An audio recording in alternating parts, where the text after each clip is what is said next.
8h18, bienvenue à bord si vous nous rejoignez. Excellente idée puisque comme promis on va partir se mettre au vert avec Philippe Collignon. Bonjour Philippe, dites-moi quelle belle image. Vous êtes exactement en direct dans le parc du fameux château de Chantilly dans le département de l'Oise. C'est un site, on le voit derrière vous, exceptionnel, notamment pour la fête des plantes qui va rassembler beaucoup d'exposants cette année. Combien ? Bonjour Laurent, près de 230 exposants seront présents, tous unis sur la bannière de l'automne cette année, à côté du château de Chantilly. Il date du 19e ce château. Il occupe l'emplacement d'une ancienne forteresse médiévale. Il est entouré aujourd'hui par plus de 200 hectares de parcs, de jardins, de forêts, de plans d'eau. Et cette année, le thème, parce qu'il y a un thème ici à Chantilly, ce sont les favorites de Chantilly. Et on remercie les exposants qui nous ont prêté quelques bébés pour ce matin. Alors justement Philippe, quelles sont vos favorites ?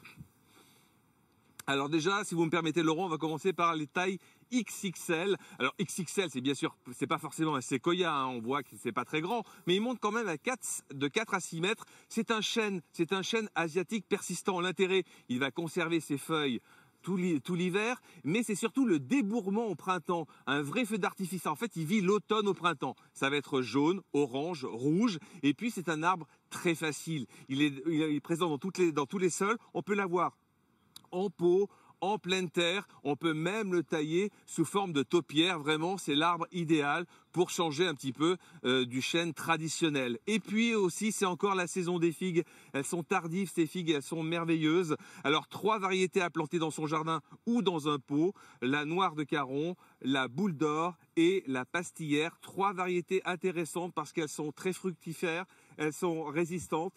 L'intérêt du figuier, il faut le planter près d'un mur pour bénéficier de la chaleur et puis dans un sol plutôt drainant. Et puis, on peut aussi miser sur des arbres fruitiers. C'est bientôt la saison de planter les arbres fruitiers. Eh bien, pourquoi ne pas adopter ce petit cerisier, variété Hong Kong? L'intérêt, c'est qu'il est colonnaire, c'est-à-dire qu'il va rester sous forme de colonne. Donc, beaucoup de fleurs, beaucoup de fruits, très sucrés, très denses.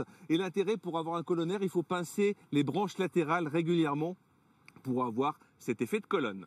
Vous parlez d'arbres fruitiers, il y a des plantes qui se mangent.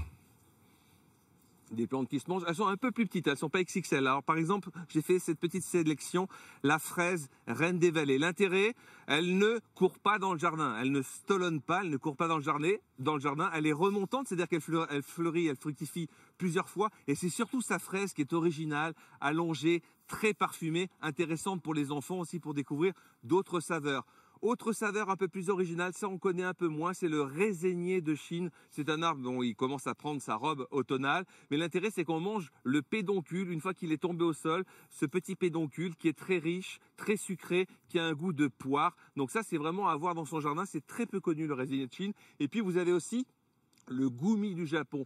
Le goumi du Japon, il est très connu en Lorraine. Il fait des petits fruits rouges et ces petits fruits rouges, il faut qu'ils tombent au sol, qu'ils soient un peu gelés. On les mange comme ça un peu blettes ou tout simplement sous forme de gelée. Des petits fruits colorés et des plantes fleuries, bien sûr.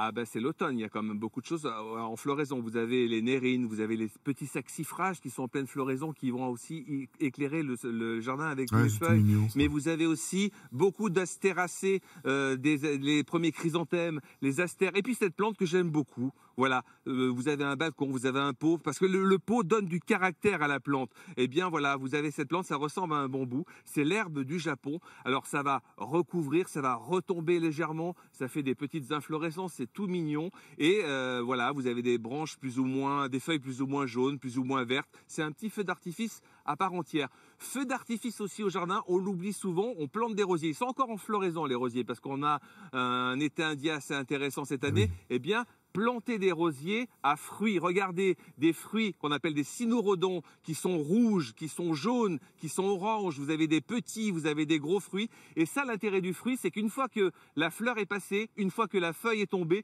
eh bien, vous avez un feu d'artifice encore au jardin. Et c'est aussi intéressant pour la biodiversité parce que les oiseaux en profitent tout l'hiver. Il y a aussi des modèles pour ceux qui n'ont pas des modèles, pardon pour l'expression, pour ceux qui n'ont pas de jardin. Oui, des modèles. C'est presque un modèle, regardez, c'est presque un modèle féminin, c'est une orchidée. Elle s'appelle Crème de Chantilly. Elle est blanche, évidemment, elle est pure. Regardez, elle est très très grosse. Regardez, la taille des fleurons est énorme. Alors l'intérêt de cette plante, c'est qu'elle peut refleurir tout au long de l'année. Elle est taille XXL, elle peut monter jusqu'à 1 mètre, 1 mètre 50. Regardez ces fleurs comme elles sont vraiment très très bien denses et très très bien éclairées également. Et alors c'est une plante qui va refleurir. Donc pour la faire refleurir, vous comptez 1, 2, 3... Voilà, au niveau du bourgeon, vous coupez à 1 cm et là vous avez une chance d'avoir une seconde floraison et peut-être même une 3e floraison si vous l'arrosez correctement, si vous lui donnez à manger et si vous l'exposez, bien sûr, pas trop au soleil direct. Oui, une fête, dernier mot, qui dure combien de temps là encore?